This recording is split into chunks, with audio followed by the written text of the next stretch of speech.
पुराने ज़माने में जब गर्मी का मौसम आता था तब हम बस फ़ैन का ही उपयोग कर सकते थे, पर thanks to the science and engineering आज हम एयर कंडीशनर जैसे हाईटेक लग्जरी प्रोडक्ट्स को यूज़ कर सकते हैं अपने कंफर्ट के लिए। नमस्कार दोस्तों, मैं हूं विशाल उपाध्याय और आज इस वीडियो में हम एयर कंडीशनर के बारे में ही बात करेंगे। इससे पहले कि मैं ये टॉपिक शुरू करूं, मैं आपको हाईली रिकमेंड करता हूं कि आप मेरा प्रीवियस वाला जो लेक्चर है रेफ्रिजरेटर वाला वो ज़रूर देख लें, क्योंकि एक रेफ्रिजरेटर और एक एयर कंडीशनर का वर्किंग लगभग सेम ही होता है।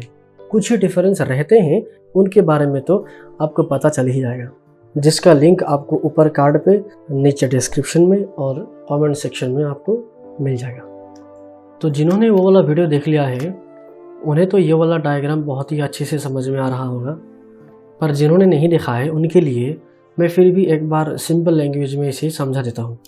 ठीक है, क्या होता है कि एक रेफ्रिजरेंट हमारे साइकिल में चारों तरफ घूमता रहता है और वो बहुत ही ठंडा रहता है नेचुरली, और वो जब एवापोरेटर में घुसता है ना, तो ये एवापोरेटर हमारे रूम के अंदर फिट रहता है। मैं दिखा दूँ, ये वाला जो यूनिट है इसके अंदर एवापोरेटर रहता है। हमारे रूम में जो भी अवेलेबल हीट है उसे यह रेफ्रिजरेंट एब्जॉर्ब कर लेता है और वह खुद वेपर होके चला जाता है। और ये इस हीट को कैसे एब्जॉर्ब कर रहा होगा, क्योंकि रूम का टेम्परेचर ज़्यादा है, रेफ्रिजरेटर का टेम्परेचर बहुत ही कम है। तो जैसे कि हमें पता है हीट हमेशा हायर टेम्परेचर रीजन से लोअर टेम्परेचर रीजन में फ्लो करता है, तो इसी वजह से यहाँ से हीट ये खुद एब्जॉर्ब करके चला गया और कंप्रेसर में पहुँच जाता है। कंप्रेसर में क्या होता है, हम इस रेफ्रिजरेंट का प्रेशर को इंक्रीज कर देते हैं। एज अ रिजल्ट इस रेफ्रिजरेंट का बॉइलिंग पॉइंट और कंडेंसेशन पॉइंट दोनों ही बढ़ जाते हैं। तो फिर यह आता है कंडेंसर में, और इसका प्रेशर बढ़ाने के दौरान इसका कंडेंसेशन पॉइंट भी बढ़ जाता है। एज अ रिजल्ट इसका टेम्परेचर एटमॉस्फेरिक टेम्परेचर से भी काफ़ी ज़्यादा पहुंच जाता है, तो ये इजीली अपना हीट एटमॉस्फेयर में रिजेक्ट कर सकता है। फिर यह आता है एक्सपेंशन वेल्व में, जहाँ पे उसका प्रेशर गिर जाता है। एज अ रिजल्ट वो इनिशियल पोजीशन पे पहुंच जाता है और फिर ये साइकिल रिपीट होता रहता है। ठीक है, अभी ये एवापोरेटर तो इसके अंदर होता है, इस वाले यूनिट के अंदर मैंने बता दिया, और ये जो कंडेंसर होता है, ये जो बाहर वाला यूनिट दिख रहा है ना, इस यूनिट के अंदर यहाँ पे आपका कंडेंसर रहता है। ठीक है, अब आपके मन में एक सवाल आ रहा होगा कि अगर एक फ्रिज का और एसी का पूरा वर्किंग और पूरे कंपोनेंट सेम होते हैं, तो हम एक फ्रिज को एसी की तरह क्यों यूज़ नहीं कर सकते। तो मैं आपको बता दूं कि एक फ्रिज और एसी के बीच में बहुत सारे डिफरेंसेस होते हैं। जैसे कि एक फ्रिज में अगर उसका अंदर का टेम्परेचर थोड़ा कम ज़्यादा भी हो गया तो हमें ज़्यादा फ़र्क नहीं पड़ता है, क्योंकि उसके अंदर सिर्फ हमने खाना वगैरह को ही रखा है। और एसी के केस में क्या होता है, जिस रूम पे एसी को लगाया जाता है वो पूरा का पूरा रूम ही एक फ्रिज की तरह काम करता है, और उस रूम पे इंसान रहते हैं, तो उस केस में हमने टेम्परेचर को जिस पॉइंट पे फिक्स करके रख दिया है उसी पॉइंट पे उसे रहना होता है। मतलब बहुत ही ज़्यादा सेंसिटिव होता है एक एसी एक फ्रिज की तुलना में। और तो और एक फ्रिज के केस में हमें बस टेम्परेचर को ही कंट्रोल में रखना पड़ता है, पर एसी के केस में हमें टेम्परेचर के साथ साथ ह्यूमिडिटी, एयर का प्यूरिटी और एयर का वेलोसिटी को भी हमें कंट्रोल में रखना पड़ता है। तो इन्हीं सारी बातों को ध्यान में रखते हुए हमारा एसी और फ्रिज के जो डिज़ाइंस होते हैं उनमें भी बहुत ज़्यादा डिफरेंस हमें दिखने को मिलता है। जैसे कि ये जो अंदर का यूनिट आपको दिख रहा है, ये फ्रिज की तुलना में बहुत ही बड़ा होता है, क्योंकि ये जिस रूम को कवर कर रहा होता है वो बहुत ही बड़ा होता है। उसी तरह एसी का जो कंडेंसर होता है, कंडेंसर यूनिट, वो भी एक फ्रिज का कंडेंसर से बहुत ही बड़ा होता है। और तो और यहाँ पे आप देख सकते होंगे इसके अंदर हमने फ़ैन को यूज़ किया है। अब ये फ़ैन को क्यों यूज़ किया है, क्योंकि हम चाहते हैं कि ज़्यादा से ज़्यादा ये हीट को रिजेक्ट कर सके एटमॉस्फेयर में। अब आप मुझे और एक क्वेश्चन पूछ सकते हैं कि ये कंप्रेसर और एवापोरेटर कहाँ पे रहते होंगे। तो मैं बता दूँ, ये जो एवापोरेटर का यूनिट होता है इसी के अंदर आपका एक्सपांशन वेल्व रहता है, और ये कंडेंसर यूनिट के अंदर ही कुछ लगभग इसी पोजीशन पे आपका कंप्रेसर को हम रखते हैं। ये सब तो हो गया एसी का वर्किंग के बारे में।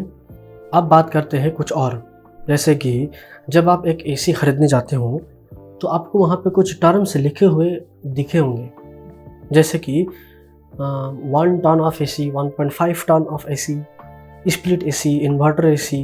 तो इन सब का मीनिंग क्या होता होगा, मैं आपको सिंपली समझाने की कोशिश करता हूँ। तो ये जो 1 टन होता है ना, 1 टन ऑफ रेफ्रिजरेशन का मतलब होता है 3.51 किलोवाट, मतलब लगभग 3500 वाट। वाट तो आपको पता ही होगा, हमारे घर में जो इलेक्ट्रिसिटी बल्ब हम यूज़ करते हैं वो लगभग 9 वाट 10 वाट के होते हैं। तो इसका मतलब 3500 वाट, इतना ज़्यादा इलेक्ट्रिसिटी ये कंज्यूम करता होगा 1 टन ऑफ रेफ्रिजरेशन वाला एसी। पर ऐसा नहीं है, ये जो वाट है ये आपका इलेक्ट्रिसिटी को इंडिकेट नहीं करता है। ये इंडिकेट करता है कि आपके रूम से कितना ज़्यादा हीट बाहर की तरफ फेंका गया है, ना कि इलेक्ट्रिसिटी कंजम्पशन। अब आप सोच रहे होंगे कि ये टन कहाँ से आया, क्योंकि टन तो वेट का यूनिट है।